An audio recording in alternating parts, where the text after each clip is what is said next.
It's March 29th here in Seoul, and I'm Kim Dami. We begin with these stories making the headlines at this hour. Starting with the failed renewal of a UN expert panel monitoring North Korea. Russia has voted against extending the mandate of the UN expert panel in charge of monitoring the enforcement of sanctions against North Korea. Seoul called out Russia, as did Washington, saying that Moscow's decision is to cover up its arms deals with Pyongyang. Russia continues to link the recent terror attacks in Moscow to Ukraine, claiming to have found evidence. The White House called the Russian allegation nonsense and propaganda. Yellow dust from China has swallowed the Korean peninsula, resulting in authorities issuing fine dust advisories and warnings in the capital area. Rain mixed with yellow dust is also in the forecast. Russia has blocked the annual renewal of a panel of experts that oversees the enforcement of UN sanctions over North Korea's nuclear and missile programs. The move, which was strongly criticized by South Korea and the West, comes as Moscow has been beefing up military cooperation with Pyongyang. Peunji reports. For the past 15 years, a panel of experts has been monitoring United Nations sanctions against North Korea over its nuclear program, reporting twice a year to the Security Council and recommending action for improved implementation of the measures. But Russia vetoed a one-year extension of the panel during a vote on Thursday, bringing an end to its operation when its current mandate expires on April 30th. Of the 15 council members, China abstained from the vote, while the remaining 13 member states voted in favor. During the Security Council meeting, South Korea's ambassador to United Nations pointed out that Russia seems to be more interested in embracing North Korea for providing munitions and ballistic missiles for the Ukraine war, at the expense of the proper functioning of the council. This is almost comparable to destroying a CCTV to avoid being caught red-handed.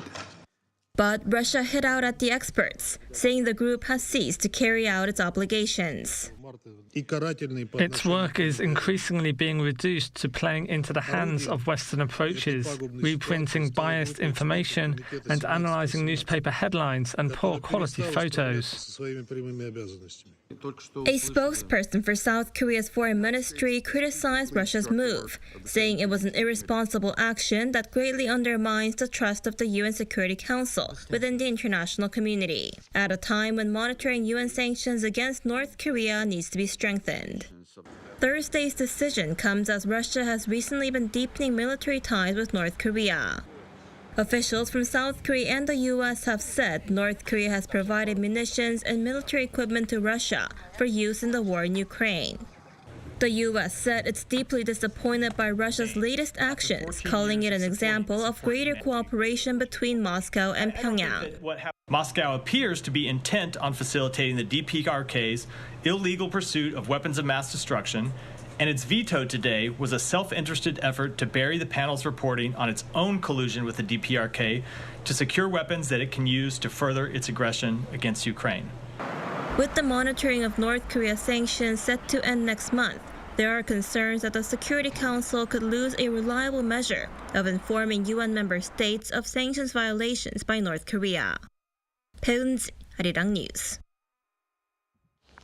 Japanese Prime Minister Fumio Kishida expressed his intent to continue efforts to hold a summit with North Korea, just days after the North refused to have any contact with Japan.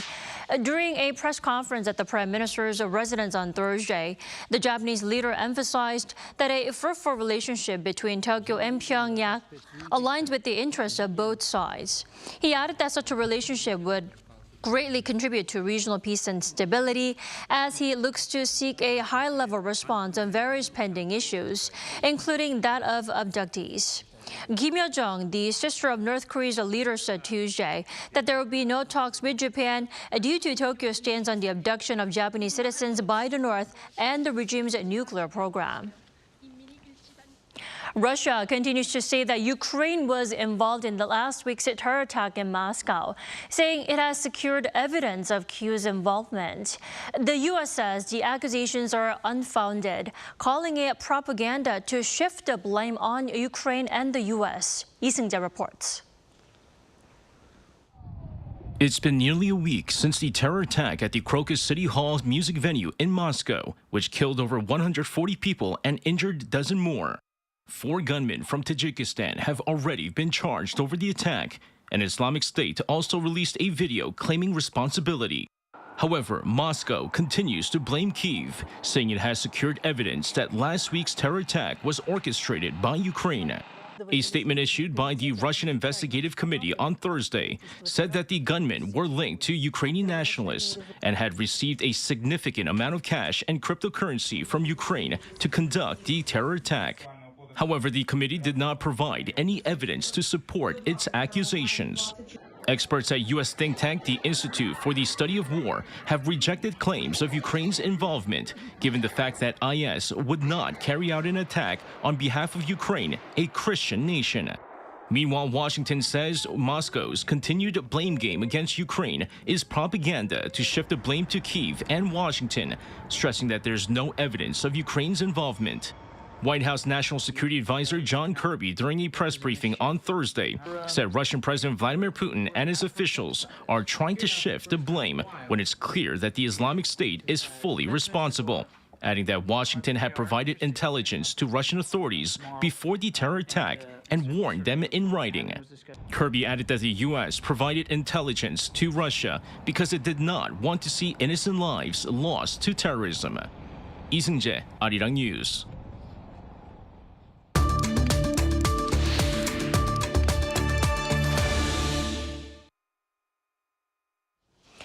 Streets here in South Korea are now filled with speeches, music, and cheering, all for the upcoming April general election. Our National Assembly correspondent Lee Si-hoo tells us more.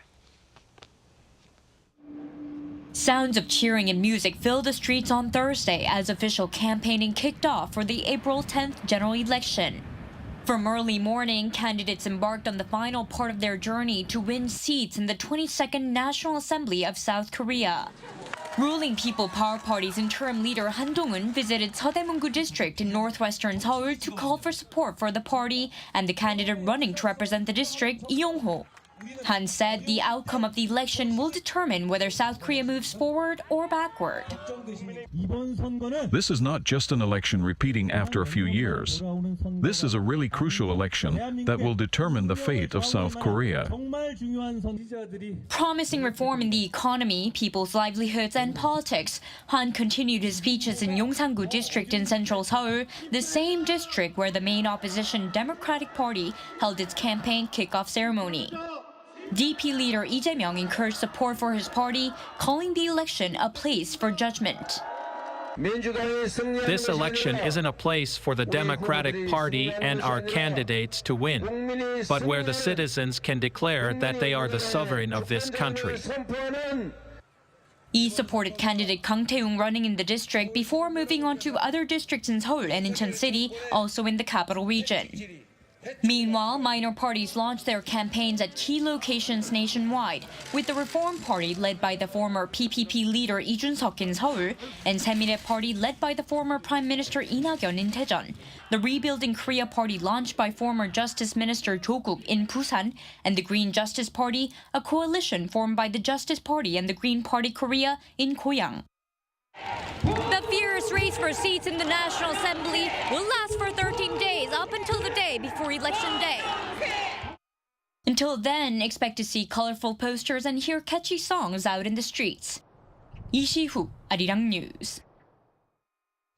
So with just around 2 weeks left until the general election, overseas voting for South Koreans living abroad is also well underway in 115 countries, and that includes Australia. For more, we're joined by one of the eligible voters, Joe. Welcome.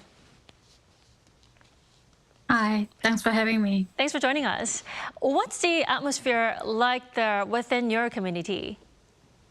Well, it's quite difficult to say because I'm based in Perth, not in Sydney or Melbourne. So we're in Sydney or Melbourne or Brisbane, there are pools a lot available, but in Perth, as far as I know, there's no pool available. So even though I have a couple of friends who wanted to boat, they don't have access to boat actually, unless they travel to Melbourne or Brisbane or Sydney, which costs a lot of money and time. Do you know anybody who has traveled to those cities to make their votes? Not that I know of, sorry. Okay. So you just said you're based in Perth, Australia. How does voting work in Australia this time?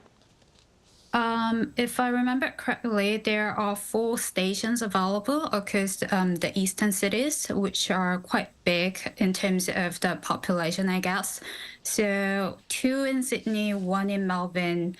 I'm sorry, maybe 5. 2 in Sydney, 1 in Melbourne, 1 in Brisbane, and 1 in Capital.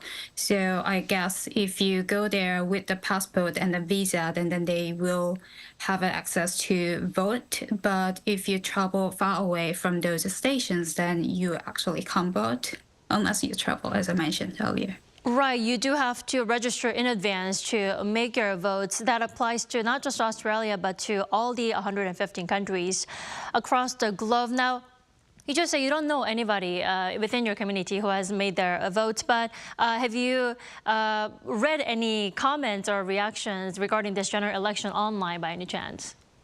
Well, there are a lot of people who want to vote because, well, there are people who have migrated to Australia permanently, but also we have a lot of populations who are on short-term visas, like working holiday students or just the students. Right. So they wanted to exercise their voting rights, but it's quite difficult if you are located far away in the urban area.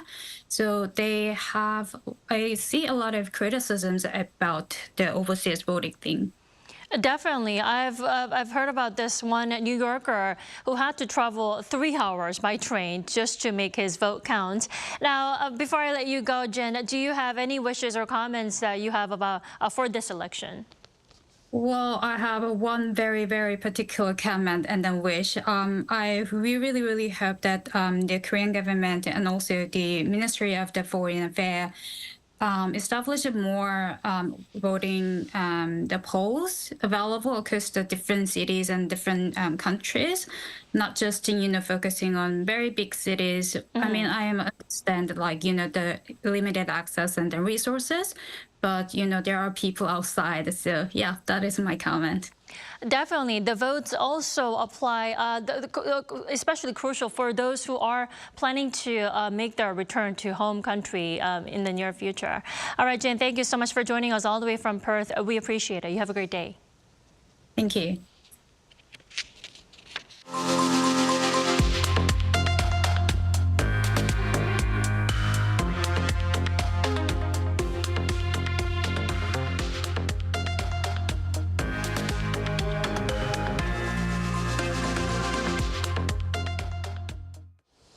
Here in South Korea, people on Friday morning woke up to a thick layer of yellow dust. Authorities have issued an advisory over the poor air quality today. Our An Sung-jin provides a further detail. The worst yellow dust so far this spring is covering South Korea. Starting from Thursday night, the peninsula has been blanketed by a severe yellow dust storm, which was carried by winds from Inner Mongolia. The yellow dust storm is expected to move further south, affecting the air quality of most areas of the country. As of 5 p.m. Thursday, the Environment Ministry issued an attention yellow dust advisory for the capital area, Gangwon-do, Chungcheongnam-do, and Gyeongsang-buk-do provinces. Fine dust alert levels have also been raised to very bad, which indicates that the average hourly concentration of fine dust particles smaller than 10 micrometers in diameter is more than 150 micrograms per cubic meter. The capital Seoul is seeing fine dust levels of 384 micrograms, and the city of Incheon peaked at nearly 500 micrograms. High concentrations of fine dust particles are expected across the rest of the peninsula throughout the day. Dirty rain caused by the dust storm is also expected across parts of the central and southern region, making an umbrella necessary. The Environment Minister emphasized the need for extra public caution and for people to limit their outdoor activities. Those with respiratory diseases, the elderly, and children are advised to stay indoors. Wearing a mask is recommended throughout the day. The yellow dust storm is expected to continue until Saturday. An Sung-jin, Arirang News. The government has yet another deadline for trainee doctors to return to duty, which is by this weekend. While waiting for their return, the government also vowed to enhance their working conditions. Our Choi Soo-hyung has more. The South Korean government once again urged trainee doctors to return to their hospitals by the end of March. The government said interns won't be able to start their new training in the hospitals unless they finish their new employment registration by next Tuesday. To all trainee doctors, please return to the training hospital until March. For those who have been accepted as interns this year, you are required to register by April 2nd. If you fail to register by this deadline, you will not be able to undergo internship training for the first half of this year. The government has also stated that it will promptly improve in the working conditions for trainee doctors. Firstly, it plans to shorten the working hours of trainee doctors, enacting medical laws to limit maximum shift length to 36 hours, starting on a trial basis from May. The government will provide additional training expenses of 1 million Korean won, almost $900 to trainee doctors in essential medical sectors like obstetrics and emergency medicine. The number of cooperating hospitals for cancer patients will be expanded from the existing 100 to 150. Currently, President Yoon Suk-yeol has proposed discussions with the medical community on the healthcare budget and healthcare reforms. The government has been presenting numerous alternative measures over the past few days. However, the medical community's response has been firm. Im Hyun-taek, a pediatrician elected as the new leader of the Korean Medical Association, insists on completely nullifying the government's plan to increase medical school admissions by 2,000 places. Moreover, professors from so-called Big Five medical schools in Seoul, including Seoul National University, Yonsei University, Ulsan University, Catholic University, and Seongkyungwan University, have all agreed to submit resignation letters. Among the trainee doctors who began resigning 6 weeks ago, none have returned yet, and over 10,000 medical students have applied for leave. To minimize disruption to patient care, the government says it will deploy an additional 1,900 physician assistant nurses and 200 more public health doctors. Choi Soo-hyung, Arirang News.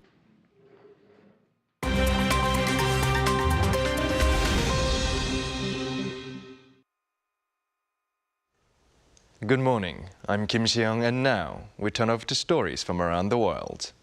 We begin today in the United States, where former billionaire and co-founder of cryptocurrency exchange FTX, Sam Bankman-Fried, has been sentenced to 25 years in prison for defrauding billions of dollars from customers and investors. Prosecutors said it was one of the largest financial frauds in U.S. history. At Thursday's hearing, U.S. District Judge Lewis Kaplan criticized Bankman-Fried, saying he knew it was wrong, he knew it was criminal, but he's not going to admit a thing, before reading out the sentence.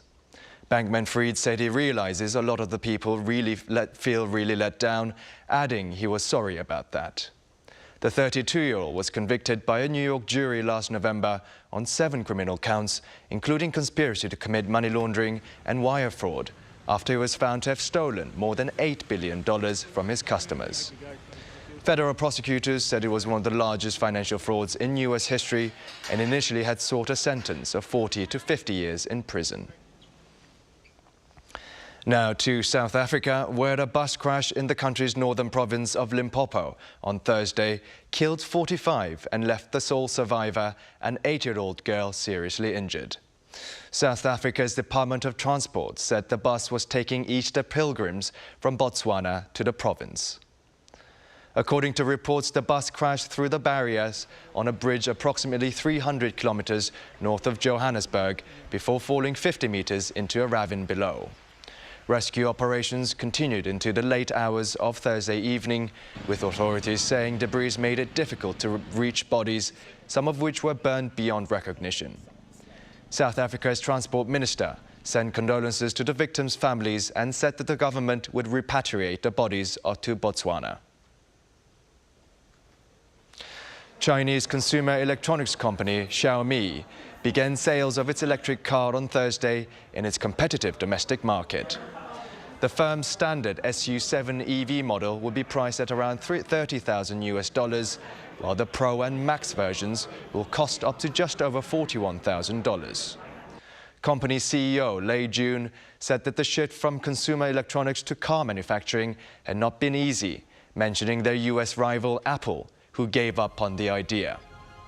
All Xiaomi SU7 models, for now, will only be sold in China, which, with its large population, has the world's biggest auto market.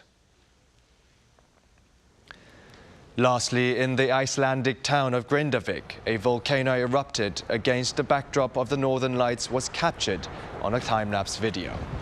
The Northern Lights, also known as the Aurora Borealis, is visible in Iceland more than 100 nights a year. About 4,000 of Grindavik's inhabitants have been evacuated several times in the past 6 months following a series of volcanic activities, including earthquakes and large cracks in the ground. Since last December's eruption, a wall has been built to divert lava away from the town.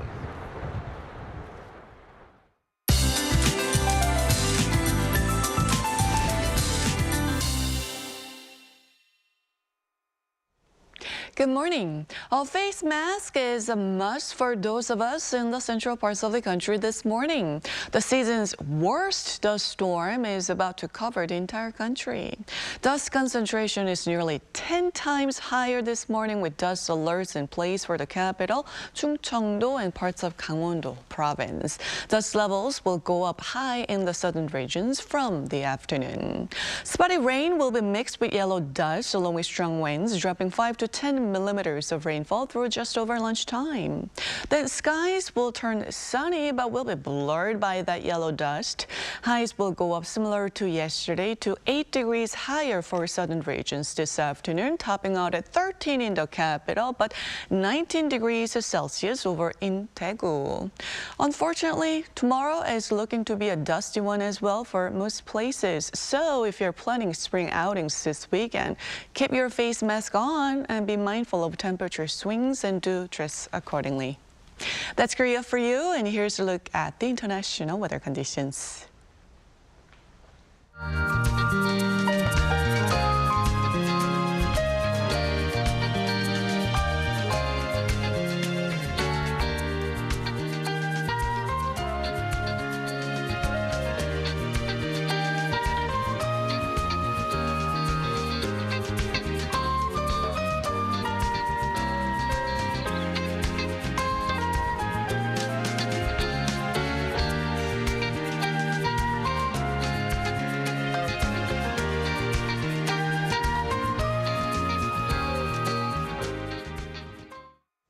We thank you for watching New Day at Arirang. We'll be back next week for Monday's edition at the same time, 9 a.m. Korea time.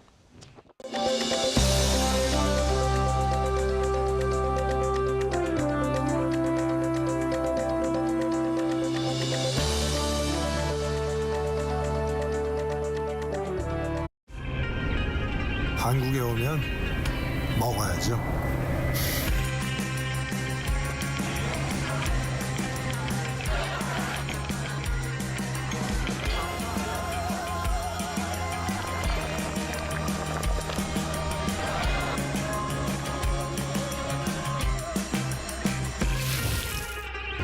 먹어도 끝이 없는 나라.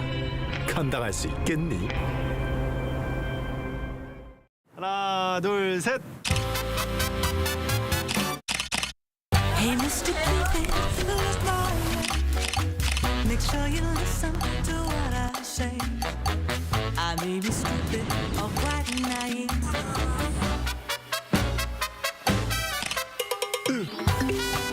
끝없이 쏟아지는 포토스팟. 휴대폰 한 대로 감당할 수 있겠니?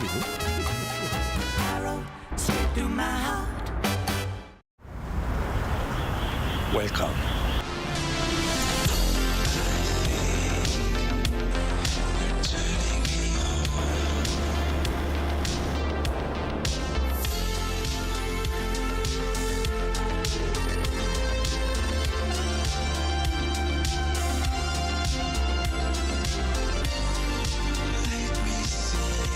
(24시간) 불이 꺼지지 않는 나라.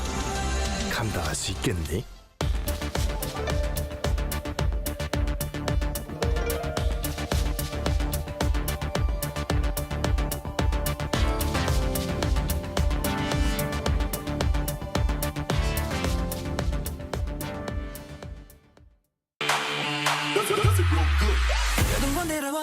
We are the original. It all began with us. Hashtag K-pop global, hashtag communication, hashtag entertainment, hashtag variety, hashtag idol essentials, hashtag star debut, hashtag idol charms. Woo! It's a mouthful, guys. You guys all know rookie groups on to come out on After School Club, right? Chat left, dance along with your favorite idol groups. We got it all here. Join us as we share all of this video on a live show. So thrilled. Be part of After School Club. You're watching After School Club. You're watching Arirang.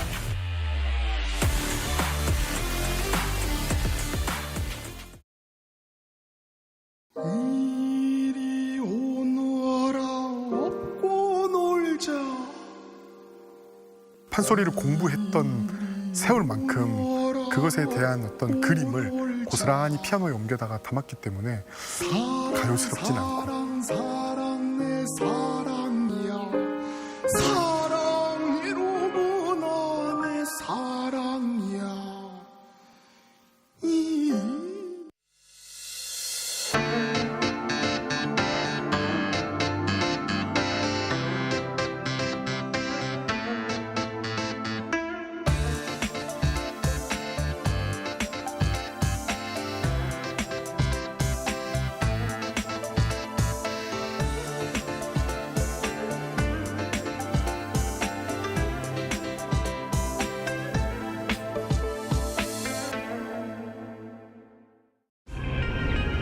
한국에 오면 먹어야죠.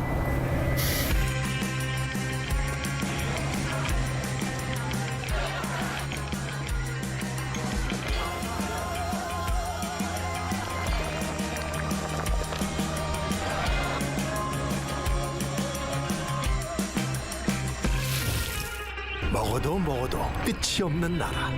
감당할 수 있겠니?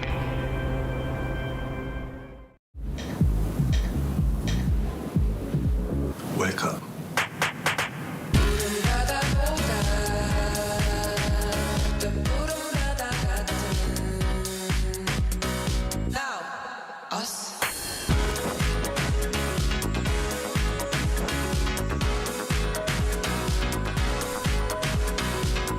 엄청난 에너지를 춤으로 뿜어내는 나라. 감당할 수 있겠니? 웰컴.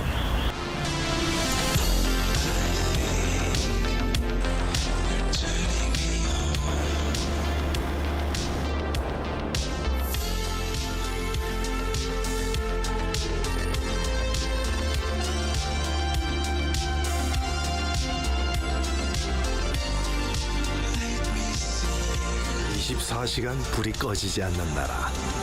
감당할 수 있겠니?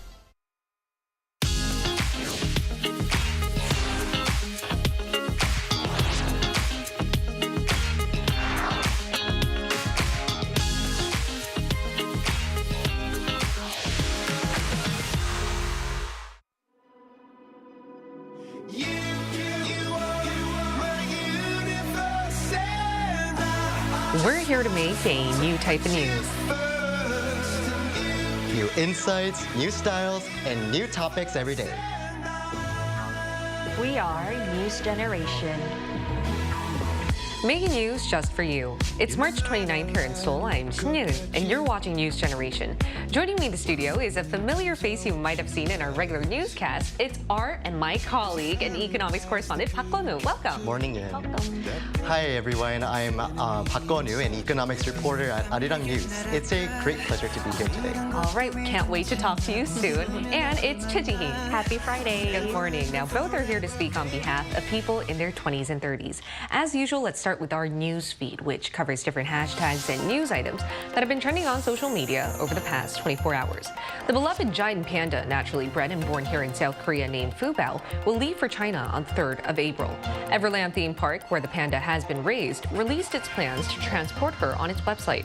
If all goes as planned, Fubao will be moved to Incheon International Airport at around 10:40 a.m. on a vibration-free special vehicle. Everland plans to provide fans with one last chance to see the panda by taking her slowly only around the theme park for 20 minutes on the day of her departure. Fu Bao will arrive in China later that afternoon and live at the Giant Panda Conservation Research Center in Sichuan province. After shutting down more than 7,000 bus operations and causing major delays for commuters during morning rush hour, unionized bus drivers in Seoul returned to work on Thursday afternoon. For the first time in 12 years, they went on a general strike demanding a wage hike. But around 11 hours after they begun, the Seoul Bus Labor Union reached a deal on a 4.48% wage hike, also a $482 holiday bonus. The union represents more than 9 out of 10 of the capital's bus drivers, and during the hours-long strike, many commuters could not get to work on time or had to rely on the subway, which the city had increased in number and operation hours. A heated topic of discussion in Korea is whether an adult who has small portions should be able to order from the kids menu at a restaurant. In an anonymous online post uploaded a few days back, one netizen shared how they saw a female customer ask a pork cutlet restaurant owner if it was okay for her to order from the children's menu. The woman customer allegedly explained that she has very small portions and she does not want to let any food go to waste. But the restaurant owner refused, saying that children's menus are only for customers who bring their child. After minutes of explaining both their sides, the female customer eventually left the restaurant without ordering anything. Netizens who came across this post started their own debate themselves. They asked whether it was appropriate for the customer to be asking for this, citing a customer's right and her consideration of the environment in regards to reducing food waste. Others pointed to the restaurant owner's right and how a business should be operated. Some went as far as criticizing the female customer for crossing the line and being inconsiderate of the restaurant's operation. Now, there's so many arguments surrounding this debate, but where do you personally stand on this issue? Well, I don't think the female customer was crossing the line or being inconsiderate by wanting to make sure that she wasn't wasting any food in the restaurant. And I understand where she's coming from, and I can totally relate because many of the restaurants here in the country, especially the Korean restaurants, they tend to serve large portions of food, and I know that I can't sometimes finish them as well. So although I don't order from the children's menu, I do sometimes ask the restaurant owner to maybe give me smaller portions of the rice they usually give because I know that I can't finish the regular size. So I think for restaurants, I think it'll be nice if they could consider providing customizable portions of food to make sure that they meet the individual needs of people, because these days people really eat alone. Many times, 혼밥 we say, right? So I think it'll be nice if we could consider that. Right, and customization is a key word from our generation. Right. We seem to be customizing everything. So I do think that's a great idea we'd like to see being incorporated. But what about you, Kono? What do you think? Yes, and I also think similar as what Ji just mentioned. And I think it's really hard to say who's right and wrong because I can understand each person's stance. And it's quite frustrating for both the owner and the customer because they're like all sorts of portions for individuals, for the individuals. Right.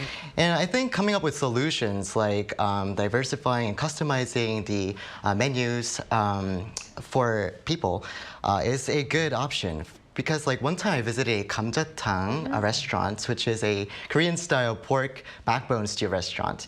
And they had been selling these stews, the same stews at different prices, 3 different prices, depending on how many backbones it contains.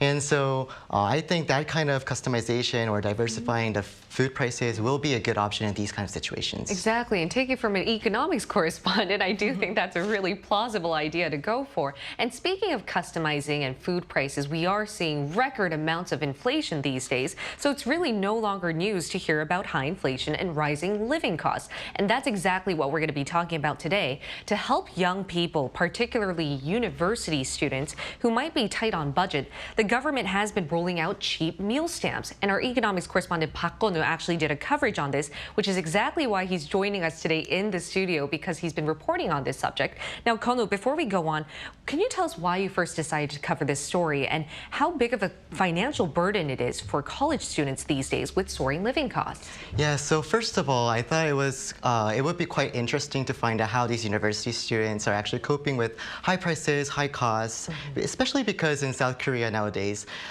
those dining out costs are on the rise for about like nearly 3 years now. Right.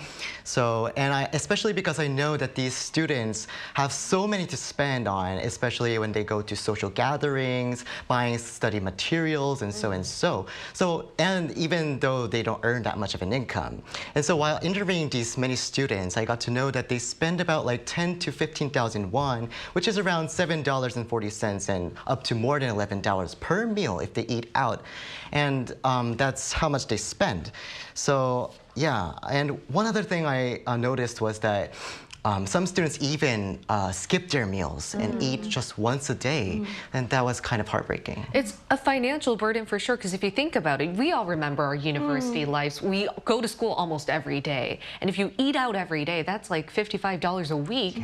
And given the fact that you're a student, you're not working full time, it's really hard for you to do that. With part-time jobs, how are you going to manage through? It's a real big burden for your wallet. Now, Chi, would you like to empathize and add on to how big of a financial burden it might be for students these days? Right. Rising living costs is really a burden for university students these days, and they're finding it difficult to make their ends meet just by staying frugal or limiting their consumption.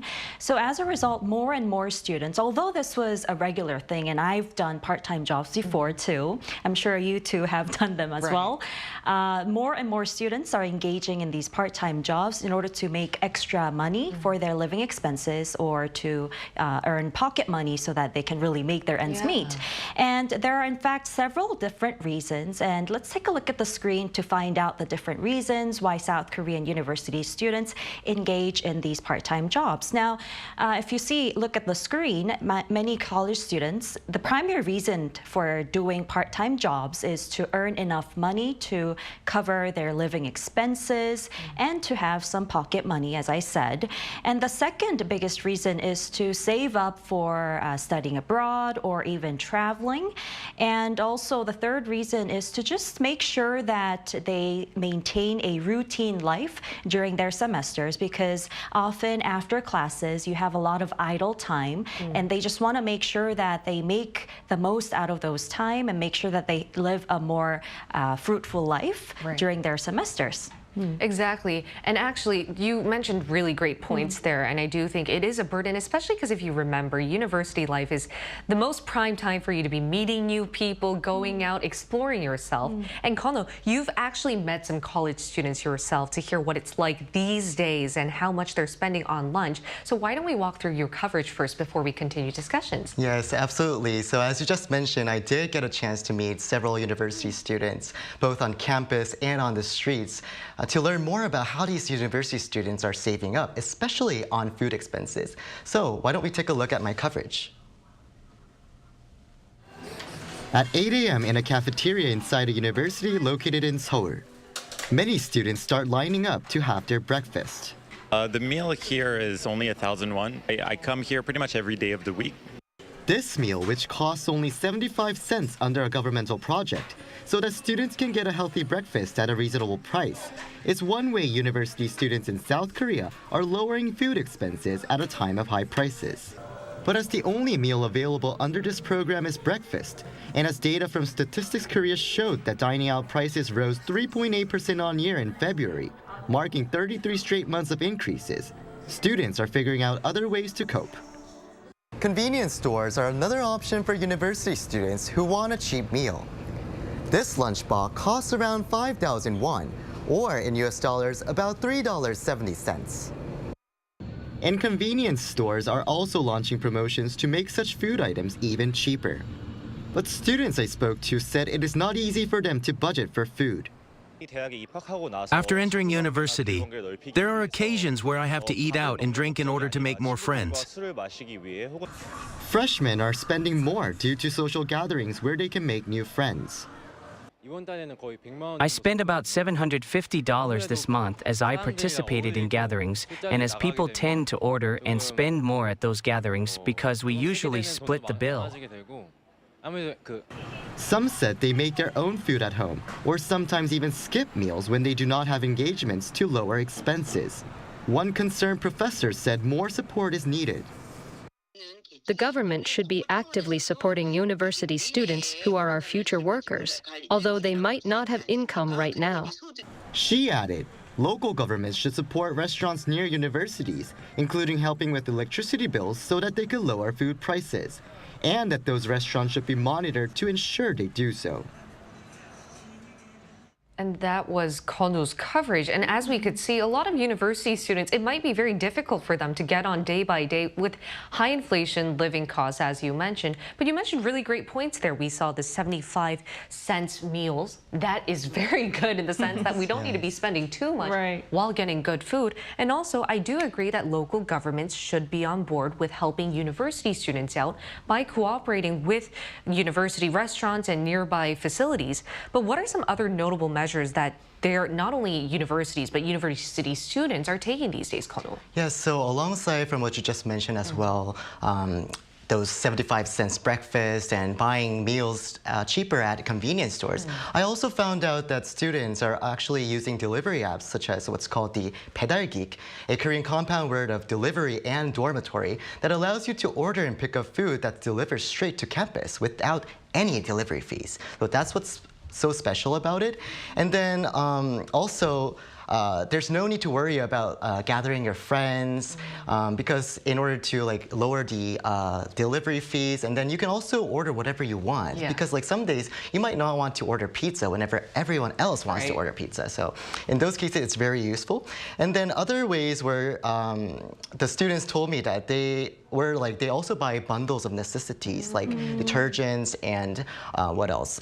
Those toilet papers.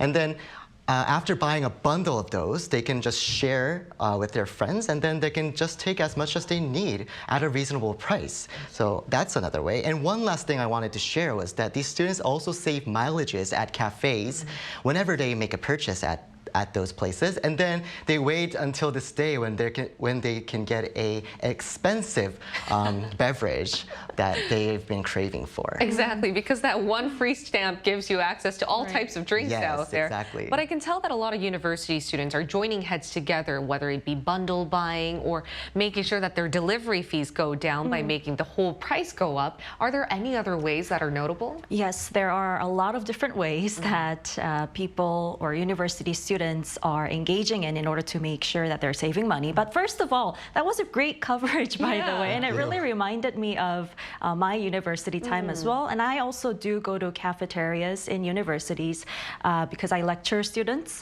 And I realized that they're really, really cheap. And even though I'm a full-time worker, I still find them really cheap. And I also eat there a lot to save money. But I can only imagine that it's the best way to eat for university students as well. 75 cents per meal. Exactly. Anyway, so some other ways that students save money is by purchasing unused tickets from the secondhand trading platforms, because they do have to engage in cultural activities too, but they want to make sure that they're doing it in a cheaper way.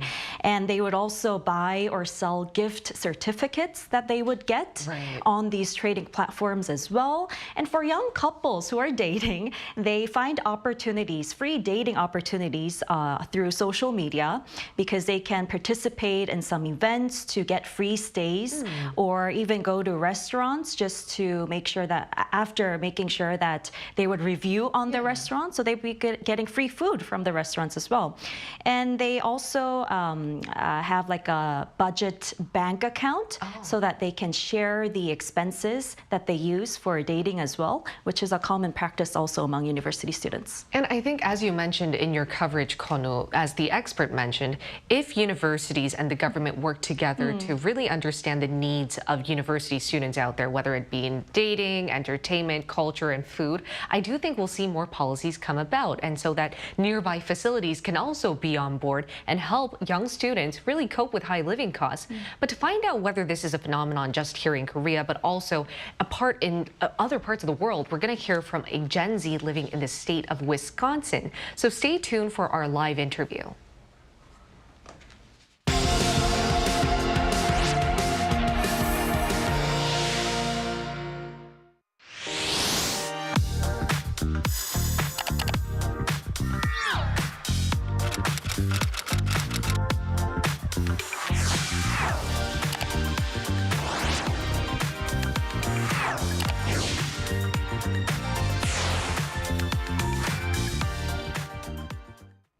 We're now going to turn to a Gen Z living in the States. It's Ryan Sujith Tennyson, currently pursuing a master's degree at the University of Wisconsin-Madison. Welcome, Ryan.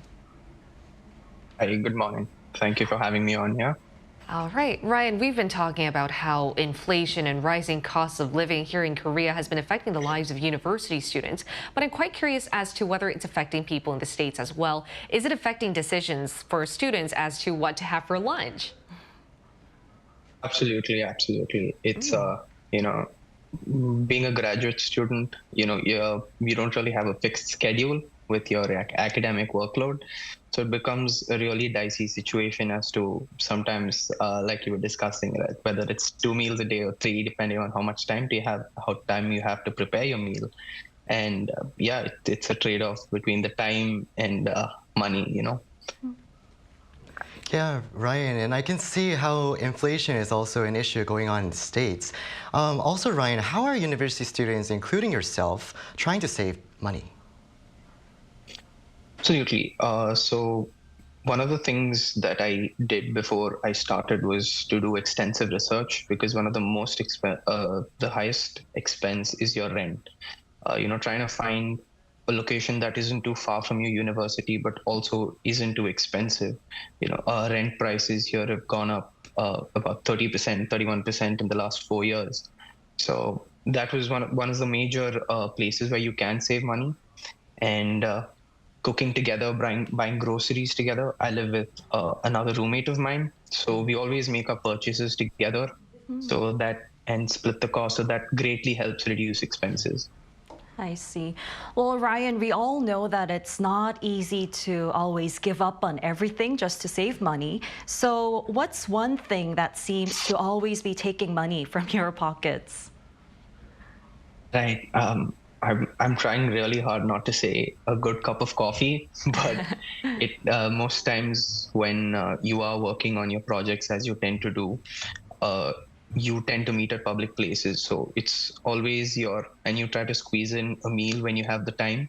So most of the times I would say it is your meal and a good cup of coffee to get work done and to help you. All right, and Ryan, before we let you go, are there any policies that your university or the government there has to help students like yourself to better save up, or any personal tips? Yeah, so the university here does have an initiative called the Open Seat, where they do have 3 times a week, they do have grocery supplies that are given out. So that also depends on your schedule and when you can make it, and if you can make it in time to get yourself those groceries. And apart from that, if there are any tips, it would be to talk to your peers and talk to people who have been to the university or the area that you're going to, so that you can get a better idea of how things work. All right, thank you so much, Ryan. It was a pleasure hearing from you today. Thank you. Thank you. So inflation isn't just limited to Korea. We're seeing soaring inflation and living costs in all different parts of the world, including the States. And that's why I think it's now or never to really find out how we should be saving up our money during these financially strenuous times, which is exactly why I'd like to end off by asking for a few personal tips or advice, especially coming from an economics correspondent, as to what to do in times like this. Yes, I do have some tips for you. Personally, I'm using the so-called climate card, which allows me to gain access to unlimited public transport on buses and subways in Seoul. So that allows me to reduce almost 1/3 of how much I used to spend a month only on public transport. Wow. And I'm aware that other countries, such as Germany and Austria, also has similar cards like this. So that's one tip. And then another one is that I actually get cash rebates from cashback programs whenever I use less electricity or heating and things like that. So that's quite helpful for saving both your money and the environment as well. That's really nice. You're saving not only the economical situation of yourself, but also the environment. Now, what about you, Jihi? Well, I believe that the best way to save money is to really spend less, but to figure out where you can spend less in. I think it's a good idea to always keep a log of your living expenses, daily expenses, which I do not manually, but I use an app to make sure that I keep a track of the things I use money on. And so, for example, Ryan mentioned coffee. We can't give up on that. We all agree. But I think you could try and cut down on those to save money, and maybe buy the drip bags to have coffee at home. And also you could buy fewer clothes maybe. And initially I I recall using an app back in university myself. It was an app that would help you to gain pennies. And I remember consistently using it for a year. And I saved up to 100,000 won, which is about $85. Yeah. And that's huge for a university student, you know? Exactly. Yeah, so I remember using that app as well. So always do remember that every penny can add up to a significant sum. So saving the little things and maybe saving up in these ways is a good way to save money in these difficult times. Every penny counts, and especially if you're a university student watching this, I think we want to emphasize that this is the prime time of your life to try everything out, whether it be traveling with your friends or going out and trying new food, meeting new people. And it's very unfortunate that we're living in such high living cost times, but hopefully today's episode really helped you or shed light as to the solutions and options you have out there. So you make sure to have you throw one rock and hit two birds with one stone by making sure not only to be financially well off, but also to experience everything you can as a college student. Now, in the meantime, we'll be here every day from 9:30 to 10 a.m. Korea time, bringing you more topics young people are talking about. Special thanks to Park Bun-woo. Thanks for having me. And Choi Ji-hee. Always a pleasure. All right, and thank you everyone for watching. We'll see you next week. We are News Generation.